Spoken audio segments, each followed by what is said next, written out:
En 1957, España está al borde de la bancarrota. La política económica basada en la autarquía está estrangulando al país. Ya no quedan divisas, ni siquiera para importar las materias primas imprescindibles para la actividad industrial. Franco se ve obligado entonces a cambiar el gobierno para reforzar el área económica. Técnicos católicos, miembros del Opus Dei, se hacen cargo de las carteras económicas. Son los llamados tecnócratas. El agravamiento de la situación obliga a Franco a dar un giro radical a su política económica.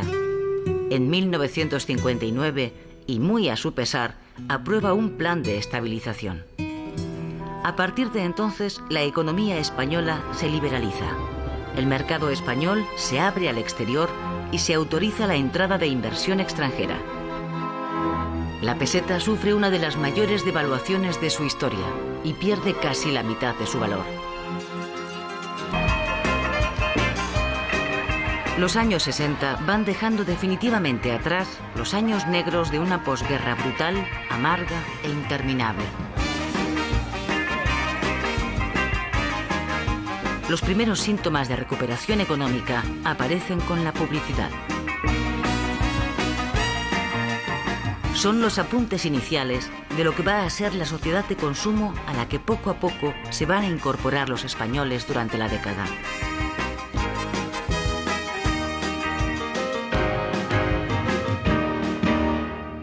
Ya no queda nada. Echad una mirada por si se me ha escapado algo. La emigración masiva del campo hacia la ciudad se produce entonces. Más de 3 millones de personas abandonan sus tierras en esos años en busca de una vida algo mejor. La llegada masiva de emigrantes a las ciudades industriales genera grandes bolsas de miseria en sus suburbios. Los barrios de chabola se multiplican. La escasez de viviendas y la especulación del suelo disparan los precios de los pisos a niveles prohibitivos para el sueldo de un obrero. 1 millón de trabajadores abandona España durante la década de los 60. Emigran a los países industrializados de Europa: Francia, Alemania, Suiza. Una parte importante del desarrollo económico español de esos años se va a financiar con las divisas que envían a su casa los emigrantes. El plan de estabilización consigue producir en los años 60 un espectacular desarrollo económico. Durante toda esta década, España mantiene un crecimiento medio anual del 7%. La industria se convierte en el motor del crecimiento. El país se industrializa de modo acelerado. España deja de ser un país eminentemente agrícola. El desarrollo es tan notable que el propio régimen lo bautiza como el milagro español. Junio de 1962. 80 españoles emprenden viaje con destino a Múnich. Allí se van a encontrar con otros 38 españoles del exilio. Todos ellos se disponen a participar en el cuarto Congreso del Movimiento Europeo. En ese foro se van a discutir, entre otras cosas, las condiciones para una posible entrada de España en la Comunidad Económica Europea. Para sorpresa de todos, a comienzos de ese mismo año, el gobierno español había solicitado oficialmente la apertura de negociaciones para el ingreso de España en la comunidad. Los españoles que asisten al Congreso de Múnich representan a casi todos los partidos. Hay republicanos, monárquicos, democristianos y socialistas. Es la primera vez desde la guerra que la oposición democrática de dentro y de fuera de España se reúne públicamente.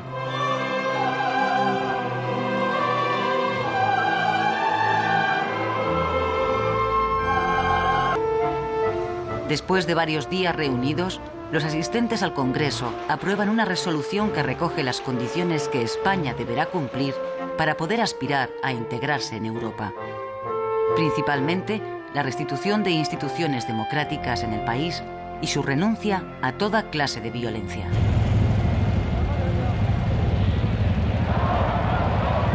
El régimen que trata de descalificar esa reunión de la oposición adjudicándole el despectivo nombre de El Contubernio de Múnich, emprende una feroz campaña contra los participantes, a quienes tacha de traidores, y contra Europa por apoyarles. Además, el gobierno declara un nuevo estado de excepción en toda España.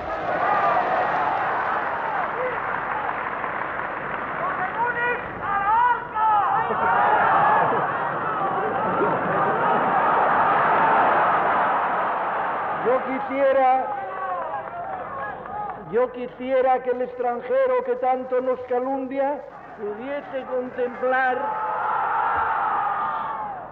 contemplar este espectáculo aleccionador para decirle: he aquí mis poderes.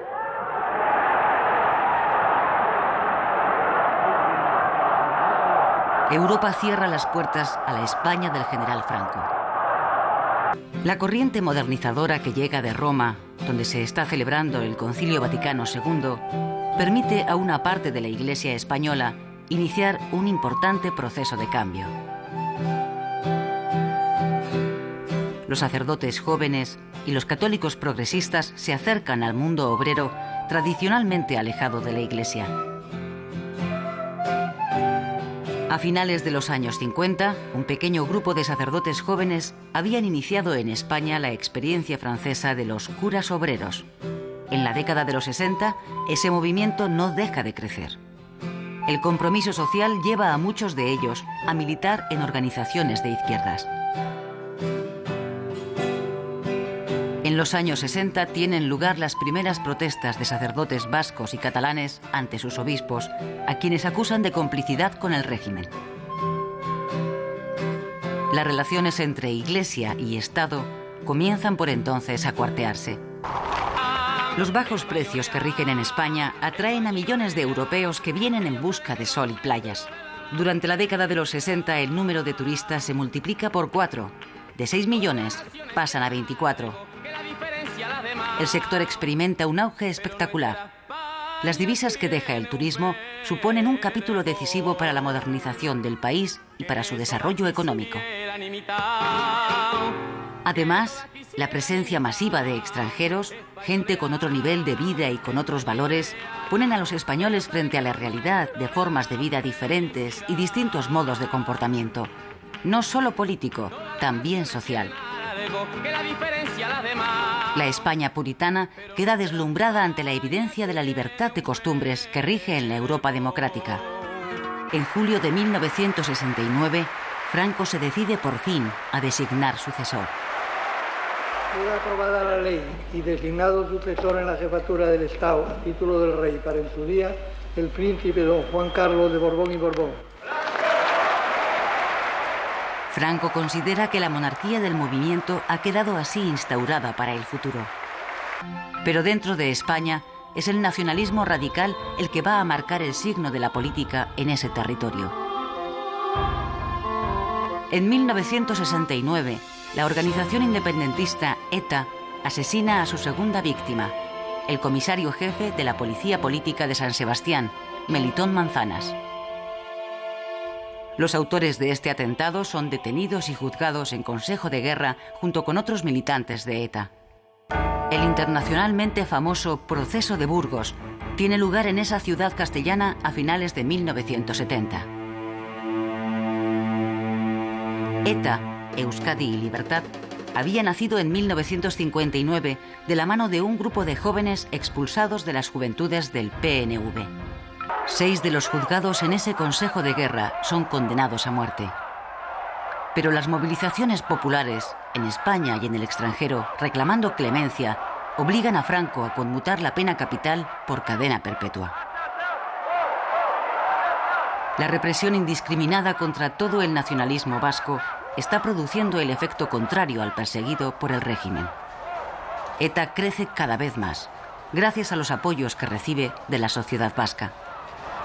La renta per cápita de los españoles, que supera por entonces los $1000, produce como consecuencia la aparición de una sociedad urbana y moderna con un alto grado de consumo.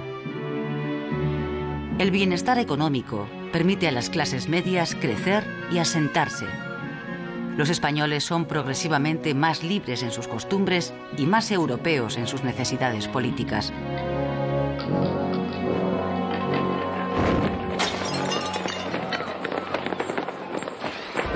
La universidad lleva años siendo la avanzadilla de los problemas y aspiraciones políticas de la sociedad española.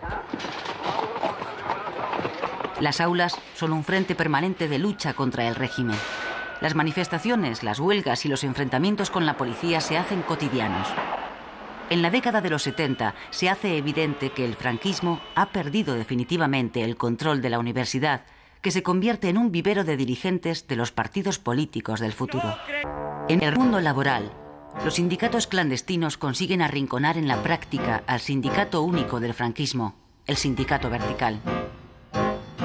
Son muchas las empresas que acaban optando por ignorar a los representantes sindicales oficiales y negociar sus convenios con los sindicatos ilegales. A partir de 1970, la conflictividad laboral se dispara. Y aunque el derecho de huelga no está reconocido por el régimen, durante ese año se producen 1.600 huelgas. La acción de las centrales obreras ilegales trasciende los temas económicos. Su lucha es ya abierta por la libertad sindical y por las libertades políticas. El régimen franquista endurece extraordinariamente su respuesta ante la lucha obrera y reprime con violencia los movimientos huelguísticos. Numerosos obreros mueren en esos años en enfrentamientos con la policía. Procuren hacer de té. Además, persigue y encarcela a los dirigentes sindicales. El último gran proceso contra 10 líderes de comisiones obreras que son detenidos y encarcelados es el proceso 1001. El paulatino e irreversible alejamiento de la Iglesia respecto al régimen se acelera en los años 70. La Iglesia no está dispuesta a hundirse junto a la dictadura y comienza a prepararse para el futuro.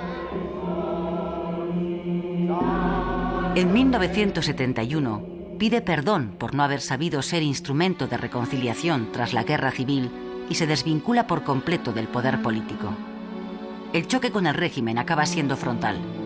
Las multas por homilías leídas en las iglesias se multiplican y centenares de sacerdotes detenidos y encarcelados van llenando la cárcel de Zamora, donde el franquismo recluye a los clérigos rebeldes. En 1973, Franco, asediado por la enfermedad de Parkinson y por la edad, tiene 80 años, renuncia a la presidencia de gobierno. Con el propósito de asegurarse la supervivencia del franquismo sin Franco, el dictador nombra jefe de gobierno a su fiel colaborador, el almirante Carrero Blanco. El nuevo presidente llega al poder en un momento en el que el régimen empieza a hacer agua por todas partes. Desde dentro, porque el franquismo está cada vez más dividido entre los inmovilistas y los aperturistas.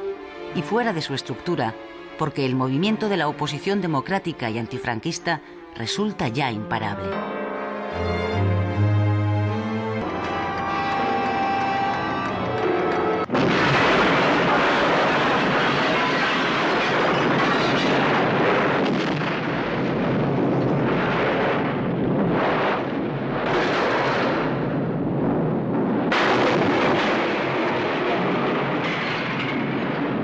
Adelante, Calente, adelante.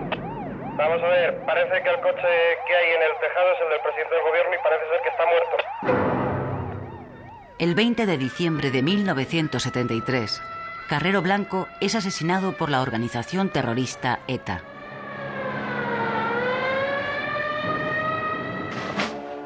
Con la muerte de Carrero, desaparece el único hombre que simbolizaba una cierta garantía de futuro para el régimen.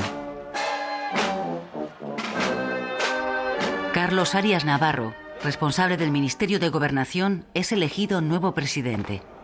Arias va a ser el encargado de tutelar la etapa final del franquismo. La oposición, que ha ido ganando presencia en la calle e influencia en la sociedad, empieza en 1974 a dar pasos hacia su unidad. El Partido Comunista anuncia en Ginebra su intención de alcanzar una gran alianza entre las fuerzas políticas y sociales para lograr la ruptura democrática. Semanas después, nace la Junta Democrática de España. una plataforma unitaria de oposición a la que el Partido Socialista y otros pequeños partidos no se suman. Ese mismo año, 1974, el PSOE aborda en el Congreso de Suresnes la plena renovación del partido. Del Congreso sale una nueva dirección compuesta por hombres jóvenes. Todos ellos viven en España y ninguno ha participado en la guerra civil. El nuevo secretario general del PSOE se llama Felipe González.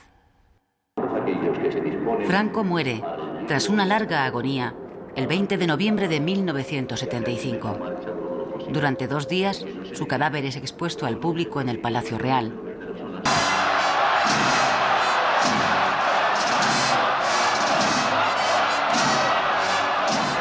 Antes de ser conducido hasta el Valle de los Caídos, el cardenal primado oficia su funeral en la Plaza de Oriente. Franco dirigió con mano férrea, durante casi 40 años, el destino del país, al que sometió primero a una dictadura militar que evolucionó con el tiempo hacia un régimen autoritario.